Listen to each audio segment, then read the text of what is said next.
የቀድሞ ፕሬዝዳንት አቶ ኪሮስ በድጋሚ ተመርጠዋል። ሰላም ውድ የፉትቦል ማዕድ ተመልካቾች እንዴት አላችሁ? ፉትቦል ማዕድ ፕሮፋይል ነክ በሆኑና አጫጭር እግር ኳሳዊ መረጃዎች ወደ እናንተ መድረሱን አጠናክሮ ቀጥሏል። ጎን ለጎንም ስፖርታዊ መረጃዎች ይዳሰሱበታል። ለአሁን በኢትዮጵያ የውሃ ስፖርቶች ጉዳይ ዙሪያ መተናል። አብራችሁን ቆዩ።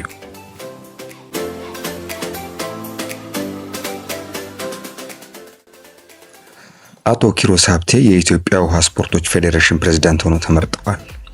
የቀድሞው የኢትዮጵያ ውሃ ስፖርቶች ፌዴሬሽን ፕሬዝዳንት የነበሩት አቶ ኪሮስ ሀብቴ አጠቃላይ ከተሰጠው 12 ድምጽ 9 ድምጽ በማግኘት አሸንፈዋል።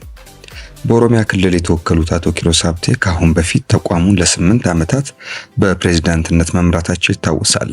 በምርጫው ከተሰጠው 12 ድምጽ 9ን ያገኙት አዲሱ ፕሬዝዳንት ሁሉንም ድምጽ አገኛለሁ ብዬ ነበር ሲሉም ለኢቲቪ ገልጸዋል። ከኢትዮጵያ ቴሌቪዥን ጋር ባደረጉት ቆይታ አቶ ኪሮስ ቀድሞ በነበራቸው የ8 ዓመት የሥራ ጊዜ በተለይ ሪዮ ኦሎምፒክን በተመለከተ ለሚነሳባቸው ትችት የስፖርቱ ቤተሰብ ባልሆነ መንገድ ስለተረዳኝ ይቅርታ ጠይቃለሁ ብለዋል። በወቅቱ ልጃቸው ሮቤል ኪሮስን ለዋና ውድድሩ ኢትዮጵያን ወክሎ እንዲሄድ አድርገው ነበር። በዚህም በውድድሩ መጨረሻ ወጥቶ ነበር ልጃቸው ኢትዮጵያን ወክሎ ባደረገው ተሳትፎ በድጋሚ ወደ ኃላፊነት የመመለስ ፍላጎት እንዳልነበራቸው የገለጹት ፕሬዝዳንቱ የተመረጥኩት በስራዬ ነው ሲሉም ነው የገለጹት።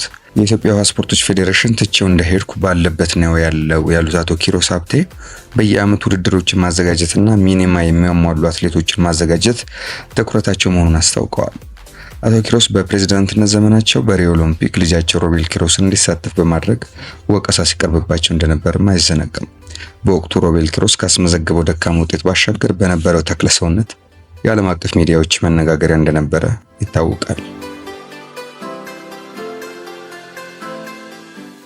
ውድ የፉትቦል ማዕድ ተከታዮች እግር ኳሳዊና ስፖርታዊ መረጃዎችን ወደ እናንተ በእንዲህ መልኩ እያደረስን እንቀጥላለን። እናንተም አጋርነታችሁን ላይክ፣ ኮሜንት፣ ሼር በማድረግ አሳዩን። ሰላም።